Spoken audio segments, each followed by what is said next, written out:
Hello, hello, my amazing listeners. Okay, so like I said last week, I recorded a really long episode. And so we've been splitting this up into two parts.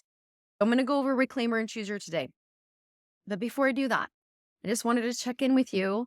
For those of you who did notice even more this past week in between these episodes, maybe how often you are picking up those thoughts of victim, how you might be living there, even unconsciously. Maybe you're noticing that you are teetering between the victim and the emerger. And I don't know if you can see those of you who are watching me on YouTube can see my body. My body's going from left to right. And this is something that really happens when you're moving between these two different stages. You'll be in one, you're emerging out, like I was saying with that turtle shell analogy. You're moving out a little bit, taking a look around, and then you'll move back in.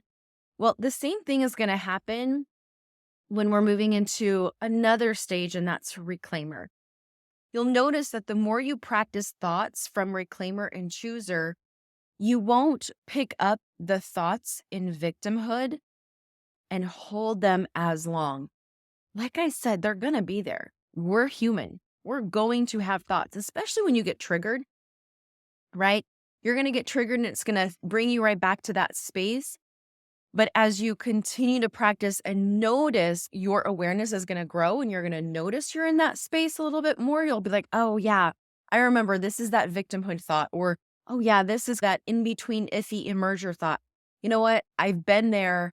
I don't want that experience anymore. I'm going to really hold on to reclaiming my truth, reclaiming feeling my feelings. And I'll go through that list in just a moment. But I wanted to remind all of you, especially those black and white thinkers, the right, wrong, good, bad. There is no right or wrong or good or bad in any of these thoughts because who you are not your thoughts. You're not your brain. You're not your body. You're not your emotions. This is what we're experiencing. And the more you're aware of the difference between who you are and what you're experiencing, makes it a little bit easier to not live in the shame and the self-judgment when we pick up a victim thought. When we pick up a thought that doesn't serve us anymore, you won't hold on to it as tight. You'll be able to let it go and you'll keep practicing being the chooser. There is no way, no one except, and as a Christian, I believe in Christ and I believe that Christ himself is the only one that can live in chooser. We are not expected to because we have a human brain and a human body and human emotions. We are here to practice. So as always, with any resource that we give you, you take what is useful to you, you leave behind what isn't. But I really am so careful when I offer these types of resources because the human brain can really twist this around and use this against you. And this resource is not intended to pull you down or make you feel like you're doing something wrong. It's only to bring more awareness to where you're at and help you navigate your path forward. So let's move on to reclaimer and chooser. Okay, the next section, the next stage from victim to emerger is reclaimer. Now, this one I love because I think that in order to really start being the chooser, really stepping into that agent power mode, like I call it, we need to reclaim some things that we've lost in that victimization. And one of the things that we lose that we always talk about is that trust. So again, to recap, victim is I'm never going to trust anybody again. I don't trust anybody ever. And I don't even trust myself because why didn't I see this? And then you're emerging out of that a little bit. And it's like, okay, I'm learning to trust the patterns. I don't really trust me to know what to do with that. I don't trust my partner. I don't trust other people. For those of you who are dating, I don't trust who I'm dating. I trust the patterns that I'm starting to see in this relationship. Reclaimer is I'm learning to trust my body. You are now connecting to your body. Remember, trauma disconnects the brain and body. It separates that. And depending on how long you have lived in this state of false reality, we become more and more disconnected from our bodies in order to survive. So reclaiming is so huge. We're reclaiming our sensitivity, our vulnerability, our intuition. We're reclaiming what our body is telling us and trusting our body and learning to trust what we sense and what our intuition tells us. Reclaimer, we are at this place where we now know that we can only control ourselves. I will only control myself is a reclaimer thought. Victim is if they would just, then I could. Emerger is, gosh dang it, I really can't control him. Reclaimer is, I will only control me. Notice the focus and the shift of that locus of control is coming back towards you and less to the other person or the situation. Reclaimer is, I knew it. I knew it. I'm not crazy.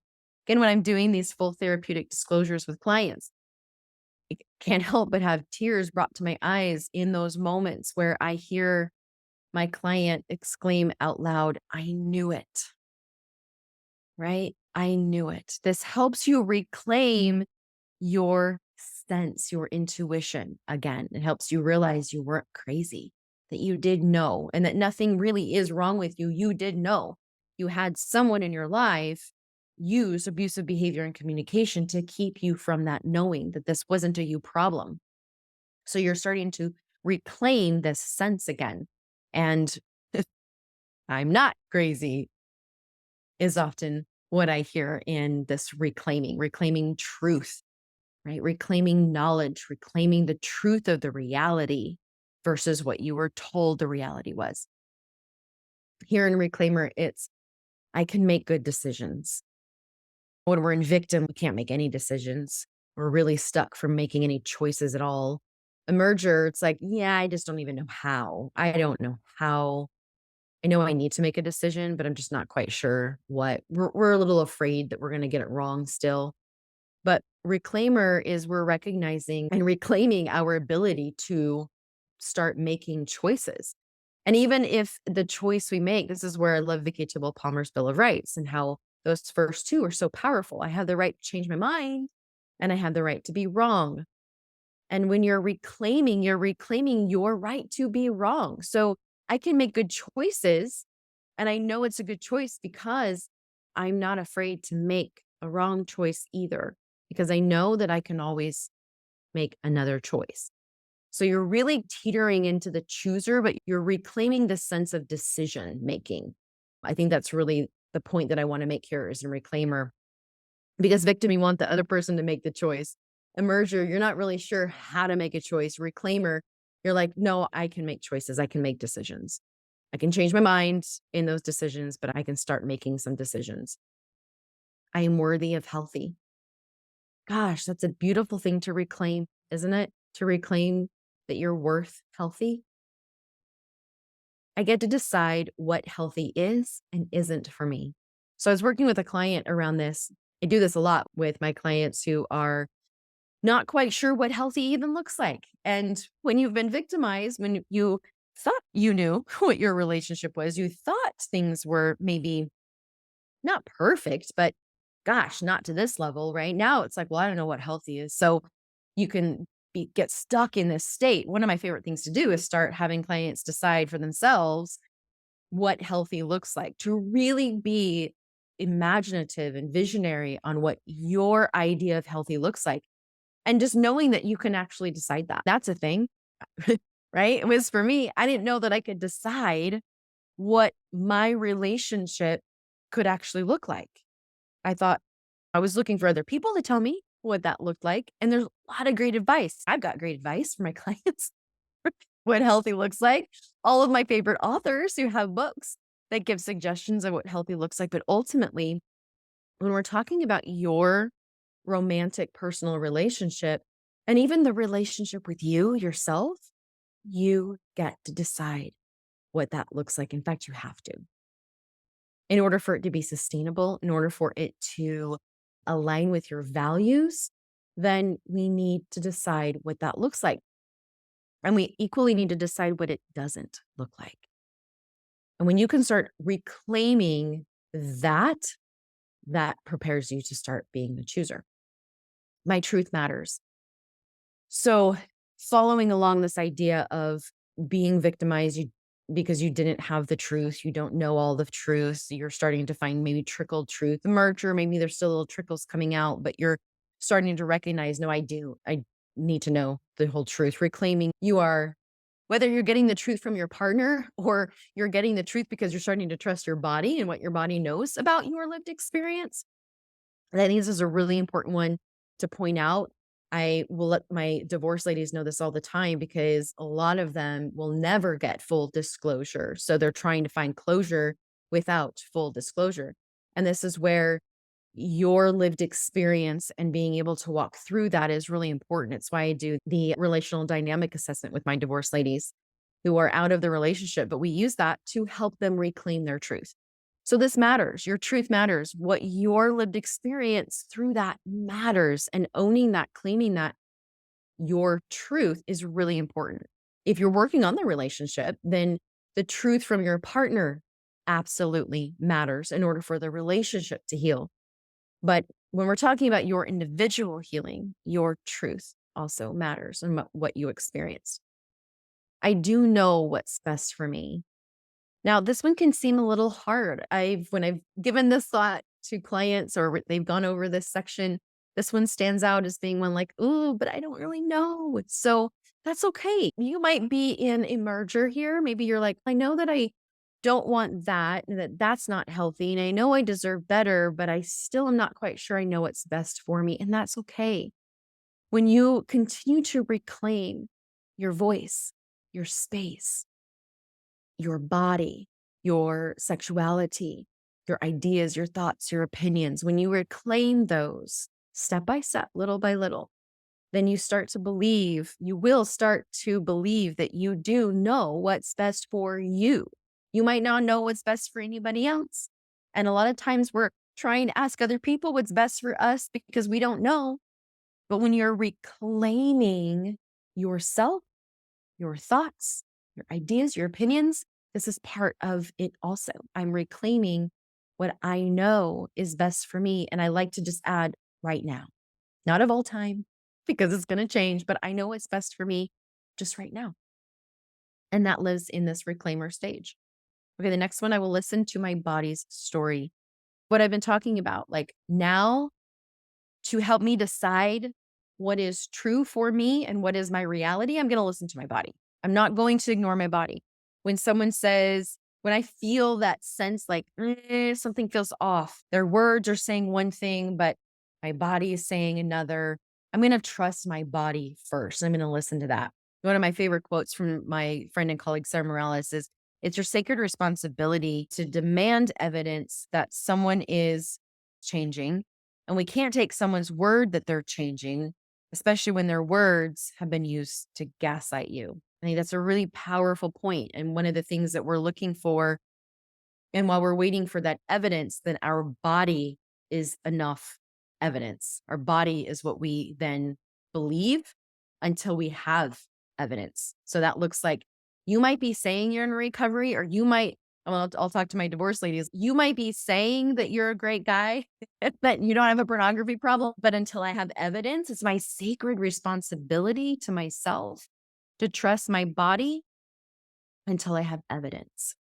You're reclaiming your ability to trust yourself here. The next one, I know the difference between on my own and alone. Again, whether you're staying in the relationship or have left or leaving, this is a common fear of being alone, fear of being rejected or abandoned. And when we can start to recognize the difference, I had a client that was like, I say a client, I've heard several times from different clients where I feel very alone in my relationship. They'll say, I feel very alone in my relationship, but I'm afraid to be alone. Like I'm married, but I feel very alone in my marriage. But if I leave, then I'm really alone and that feels worse. Totally makes sense. But when you are in reclaimer stage, the difference between feeling lonely and being on your own, if you're planning on staying in the relationship or getting into a new relationship, there is part of the healthy coupleship is being on your own in a lot of different ways. We aren't conjoined at the hip. You can go and do something on your own and feel the support of your partner. That's actually really healthy in a relationship.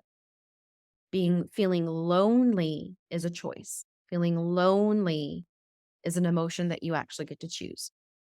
And it doesn't have anything to do with your circumstance because you can feel lonely in the relationship.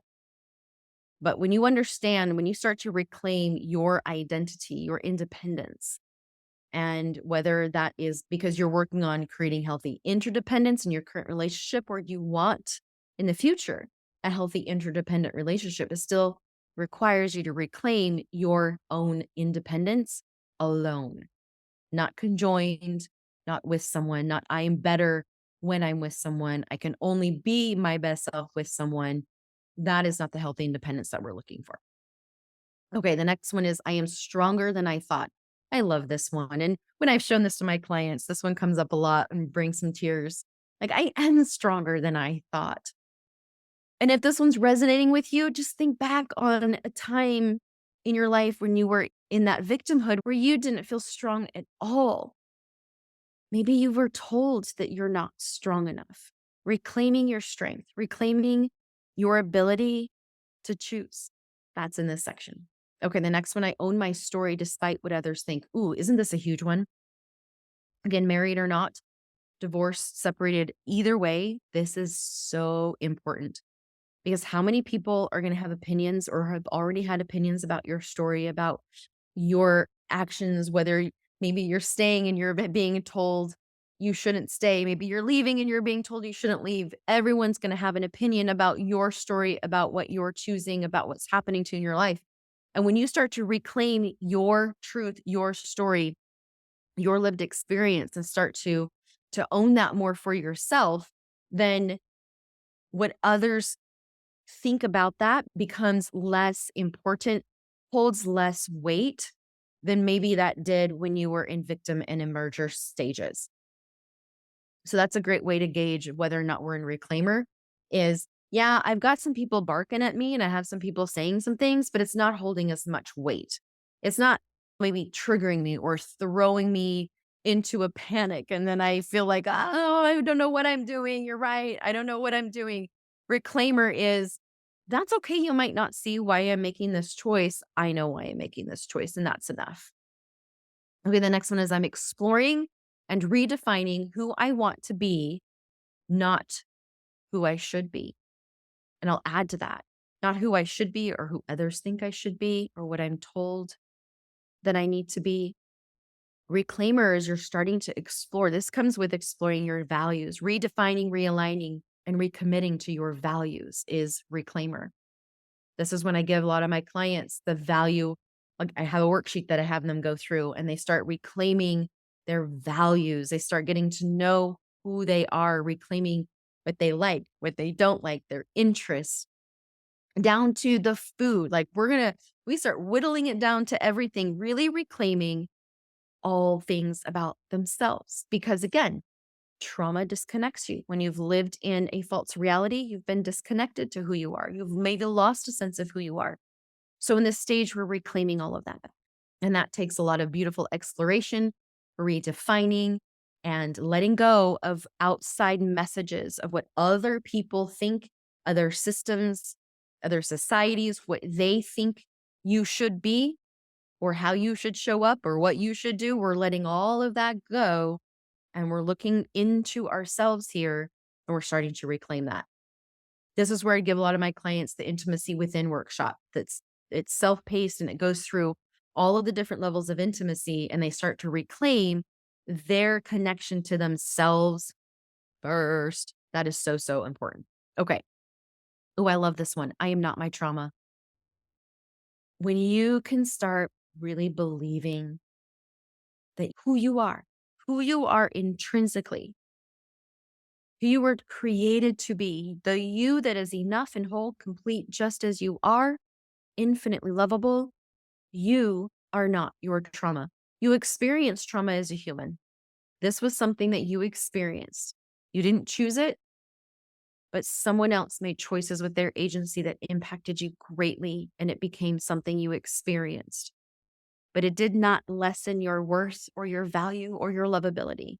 It can't. And when we're in reclaimer stage, we realize that we start to separate our experience from our intrinsic worth and value. The next one, grief honors my loss, not decides my future. And I love this because remember, victim, we're not feeling anything really. We're numbing out. Emerger, we're feeling all the things. It's like, oh my gosh, I'm noticing all of my emotions. Here it is. Here it's coming. We might not be like feeling processing type of feeling that I talk about a lot. And remember, in emerger, we're starting to recognize the reality more. So lots of grief. And it just feels like it's everywhere. Grief is just everywhere. Well, reclaimer is you're feeling, you're actually processing grief and processing these emotions more.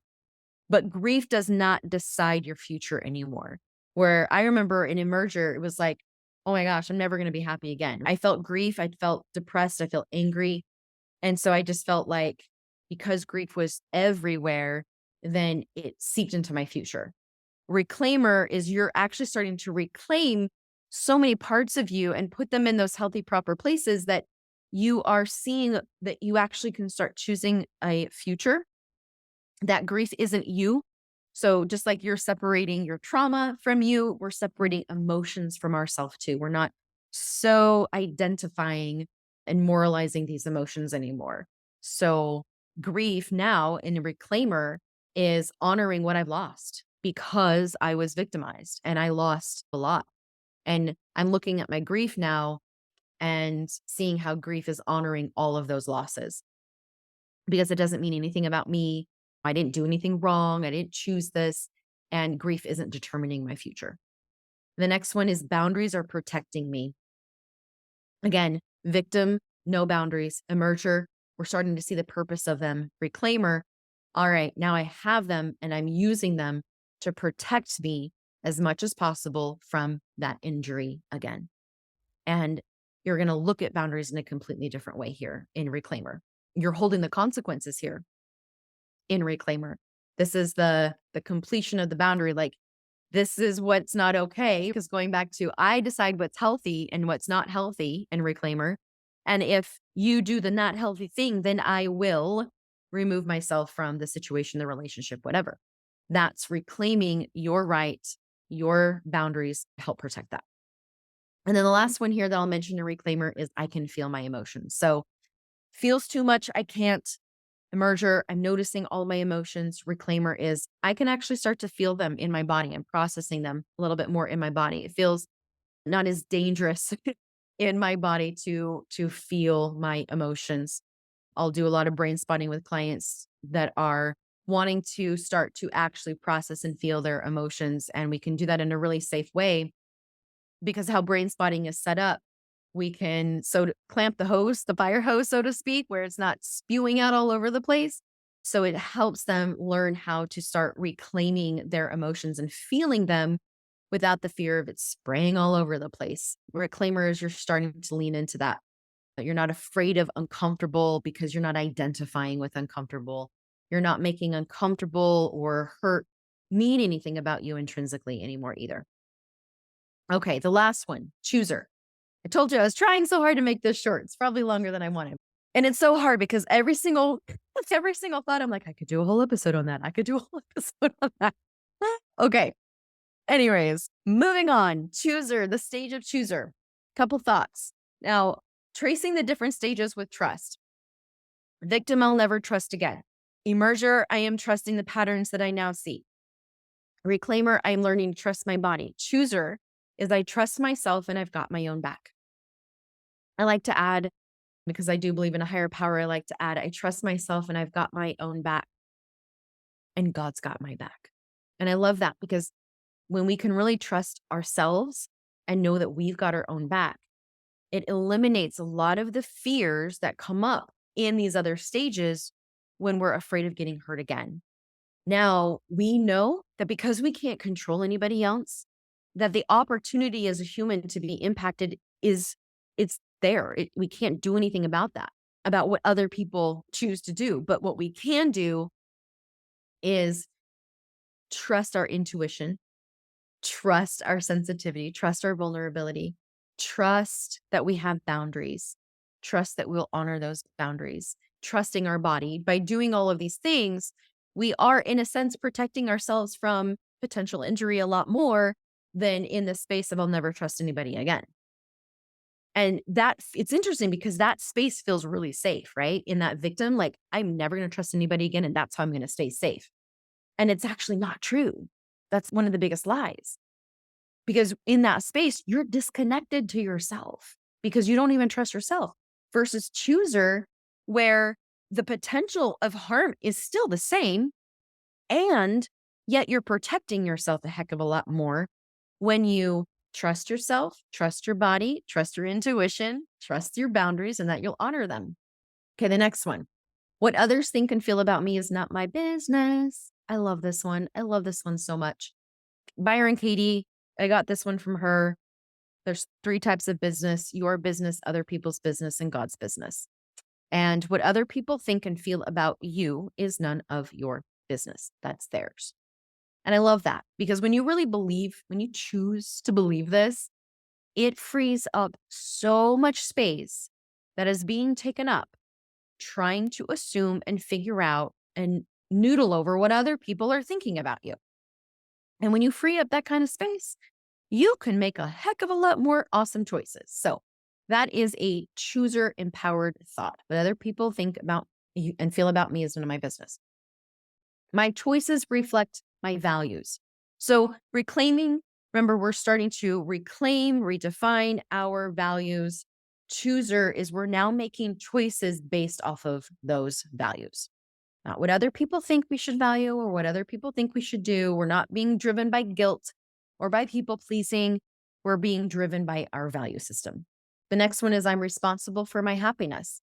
This one is one of those that when I show my clients stands out to them as like, no, if I really believe that yet. I want to believe that I choose my happiness, but there's still some part that might be showing up here of like, yeah, but if this person or if this situation was better, then I could be happy. And this is where I just want to remind you that happiness is an emotion. It's not a state of being. I don't believe that we live in a state of happiness. I think that life is meant to be 50-50, 50% positive, 50% negative. I think it comes that way. It was designed that way.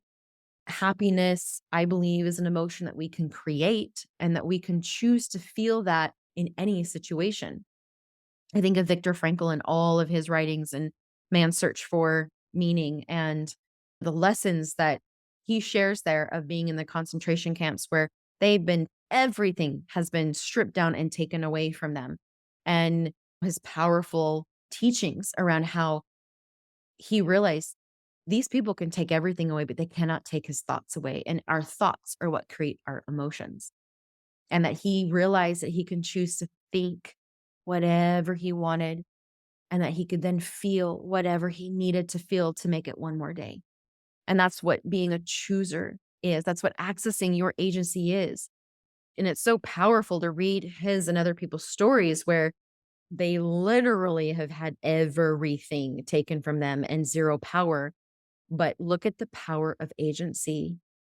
He had people acting upon him and trying to take as much power away and took so much away. But when he was like, no, they can't take away my ability to think and feel, I held on to that like glue. And I really, truly believe that. And I think that falls into this chooser stage. I think that when you really believe that and practice that, you can get through anything that comes with part of the life of being a human, anything that life throws at you. You can consciously make a decision on how you want to think and feel about that. It doesn't mean you have to think happy, but it is available. And being a chooser knows that it is available. Okay, the next one. I am the creator of my life. You really do get to create, and it's because of that agency, because of that beautiful power of agency, you do get to create the life that you want. Victim mentality doesn't believe that. Victims thinks that other things, other situations, other people need to do something different in order for me to be able to have the life that I want. Circumstances need to change in order for me to have the life that I want. And when we live in victimhood, then you can see how you will never actually get what you want. Getting what we want, creating what we want does not always, in fact, I don't believe it ever comes without zero negative emotion. I think that that's part of being a chooser is that you are actually welcoming these emotions. It's like going back to emerger where anger is an action emotion and we want to use that to move us forward. Well, the same thing with all these other emotions. Emotions are neither good or bad or right or wrong. And that falls into this chooser thinking stage as well.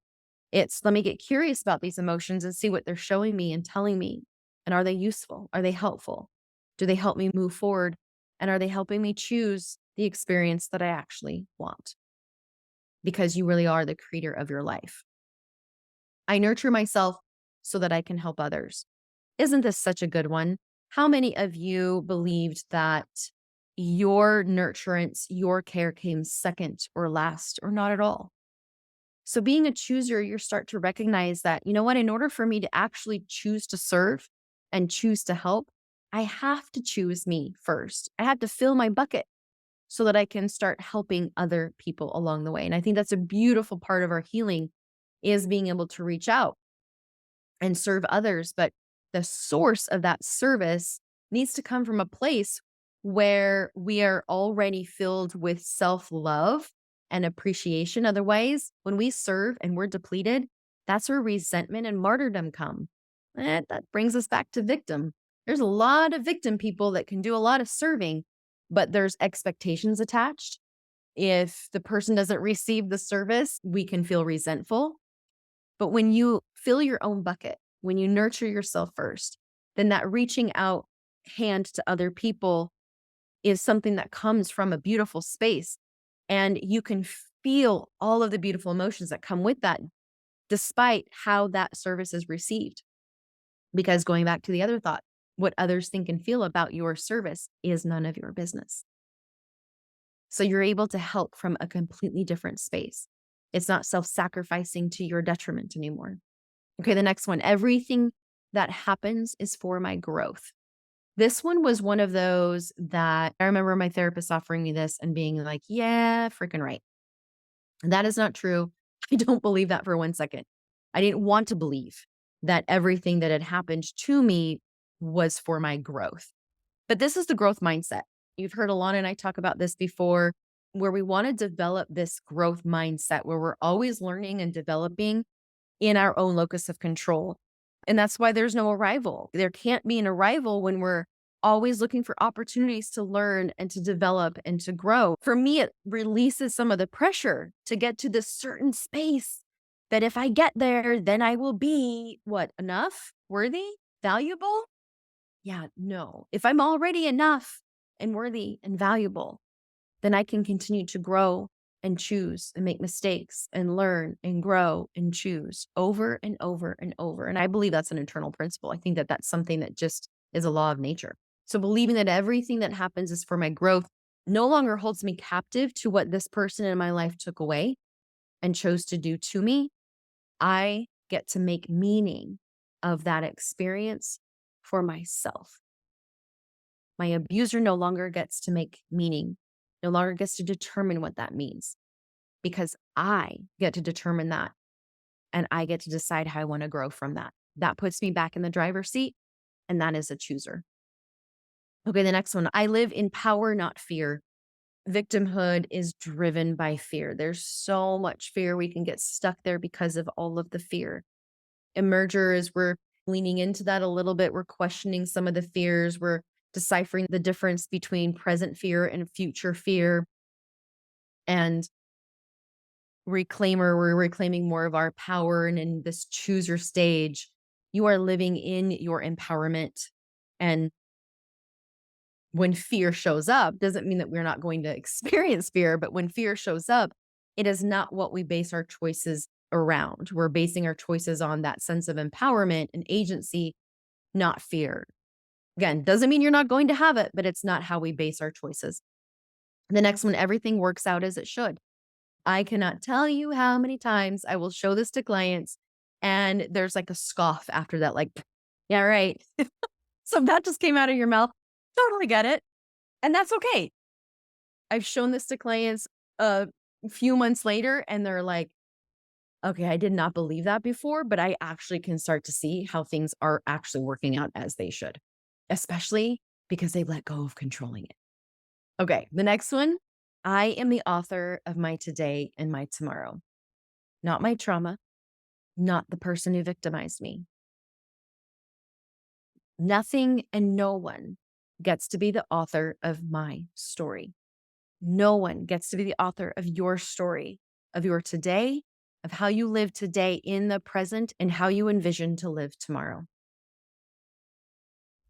The next one, there is no limit to my potential. Goes along with the there's no arrival. Well, there's no limit to your potential. You can continue to do and do and do and do and create and try new things. One of my coaches, she is just such an example of this. She is always trying new things. She just picked up surfing. And I mean, she just turned 50 and she is learning how to surf. She's always wanted to. And this is just a classic example of there is no limit to potential. She is such an inspiration to me on always being able to learn something new and grow your potential no matter what, no matter how old, and no matter what people say. And she is really living in this space of chooser. And you can too when you believe that there is no limit to your potential, that you can create and create and create and do all the things that you put your mind and heart to doing. Okay, the next one is I can find a way because I have options. Again, noticing the drastic difference between victim, where you don't believe you have any options at all, where chooser stage is you do see options. You know that being a chooser requires options. Having agency requires options. The brain goes to do what brain does and shuts down and goes, nope, no options, because we only want this option. Being a chooser understands that the brain is going to do that. And you expand your mind and believe that no, there is always a way. And let me widen those blinders that limit my vision. Let me widen that gap a little bit and see what other options are available. It might not be my ideal option at the time. There were a lot of times after my divorce where things were happening or I wanted child support to be paid and I didn't. I'm like, no, there's no other option. Like that has to be paid or I don't survive. And my brain was really very limited and shutting down. And yet I didn't have control over that. That wasn't being paid. So I can do what? Stay victim. I can stay victim, be like, I can't do anything because that option isn't happening. And that's the only way. Stepping into chooser is, yeah, this would be easier. I wouldn't have to work so many long freaking hours, literally scrubbing my fingers to the bone with my housekeeping business. I wouldn't have to do that if that option was available to me, but I don't have control over that, unfortunately, and neither did the legal system, unfortunately. So I, as a chooser, need to start creating other options, looking into other options. And it was hard. It wasn't positive rainbows and butterflies. Being a chooser doesn't mean everything's peachy. It means I leaned into the uncomfortable. I leaned into the uncomfortable and went and knocked doors in neighborhoods with my flyers, trying to get business, right? That was uncomfortable. That was weird and awkward and super vulnerable. But that was me being a chooser to create new options. And so that's this space is I will find a way because I know that I have options. Just a couple more here. I am grateful for what I've learned. I remember someone standing up in a congregation and making a comment about grateful for trials, and I wanted to vomit. It was everything I think I did leave. But in this space of chooser, because you are no longer identifying with your trauma, because you believe that you are of worth and value no matter what, because you are starting to recognize that you are human, and as human, you are exposed to trauma when other people misuse their agency. And you get to choose how you respond. You get to choose how you want to protect. You get to choose what you do with that and how you move forward. And when you do the work, you grow. You grow, you learn along the way. I can speak for myself, and I know that a lot of my clients share this sentiment, but I know myself in a way that I know I would never have if it had not been for what I have experienced. Betrayal trauma uprooted even the abuse that I wasn't aware of what I was experiencing. It uprooted it uprooted so many things throughout my entire life that I had experienced that I was very unaware of how that was impacting me and how it was showing up in my life because of those impacts. And so I am very grateful that my force, so to speak, was burned to the freaking ground. And I got to rebuild and reclaim and see and decide and choose who I want to be in this life and how I want to show up. I'm show up differently than I ever have before. And my clients who have gone through these different stages and are practicing to be the chooser in their life, I've heard them say the same thing. And it's a beautiful, beautiful process. It's why I love the aspen tree. The aspen tree has an incredible root system where it is networked together with other trees. So when you see an entire aspen tree forest burn to the ground, they regrow because of their root system. And I identify with that so deeply that your root system, who you are intrinsically, is not destroyed. And you get to rebuild and regrow in the way that you choose and that you want. When you step into this empowerment, when you step into your agency, and you will become grateful for the way that you have grown versus the way that you were maybe told to grow. Okay, the next one, I can make requests with my people. And I love this because how many of you are starting to realize that you don't have as many support people that you thought you would, that who you want around you or who you thought you wanted around you aren't really the people you want around you anymore. I was running a group, one of my Believing in You groups today, and one of my ladies made this comment. She said, yeah, going through this, your social circle whittles down quite a bit. And yeah, it does. A lot of times you whittle it down quite a bit because you're realizing just how many people you were surrounded with that were emotionally mature or harmful to the relationship. And as you start to become more emotionally mature, as you start to expand your awareness and become healthier, then it is going to create relational tension in all of these different relationships. And so you whittle those down and you start to have a really close knit of people that are safe. These are those people that you can make requests with. You don't necessarily need boundaries because of the level of honesty and trust and authenticity and vulnerability that is with these few group of people. Then it is safe to make a request because those people want to meet your needs. That is a really beautiful space to be in and to have those people identified in your life. Makes it a little bit easier to associate with other people where you're like, yeah, you know what? I love being around these other people, maybe even family members. There's boundaries there. There's certain topics that I'm not going to talk about with them. And that might be your relationship, right? You might be realizing that there's certain people in your life that you just can't talk about your relationship with. And so they aren't your close knit, but they're still a part of your life. And that's okay. We just have a little bit more limits. And as a chooser in this stage, you're determining what that looks like for you, maybe for the first time. And it's pretty empowering. Okay.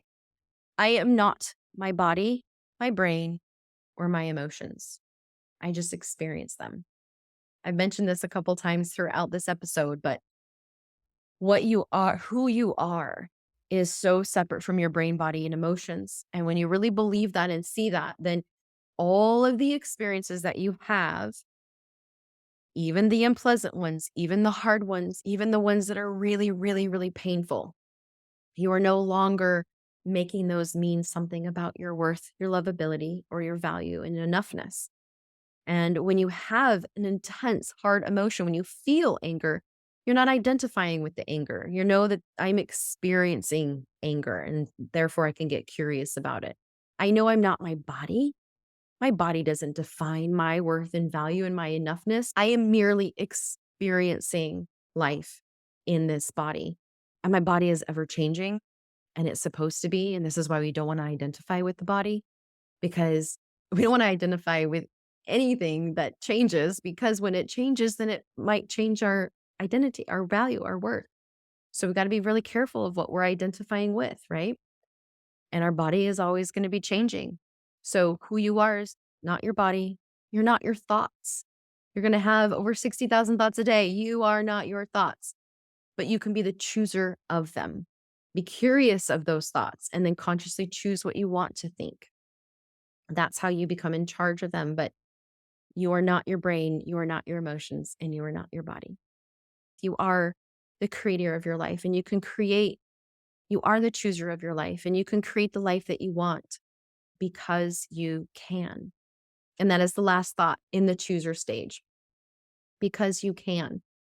You can create, you can choose, you can define what healthy looks like for you. You can say no because you can. This is your right as a human. This is your right as you claim your agency.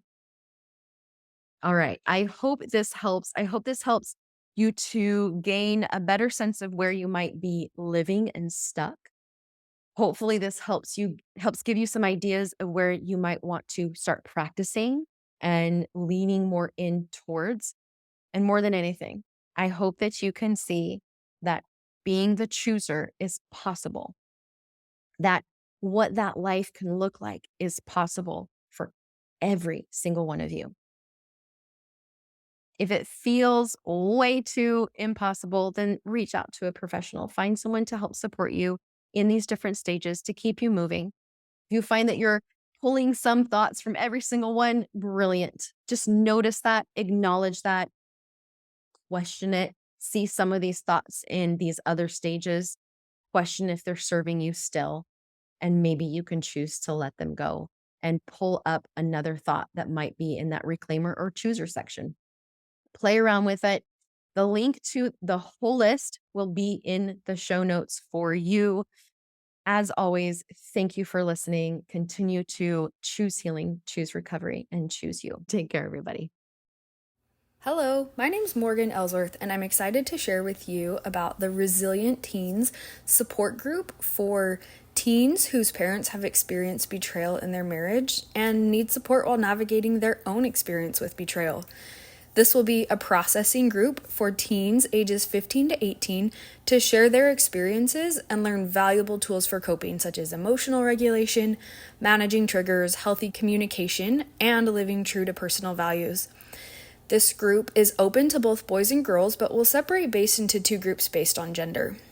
The group runs on Wednesdays at 4:30 Mountain Time, and you can find the information to register on the Choose Recovery Services website. I'm looking forward to working with you and your teens, and please do not hesitate to reach out if you have any questions at all.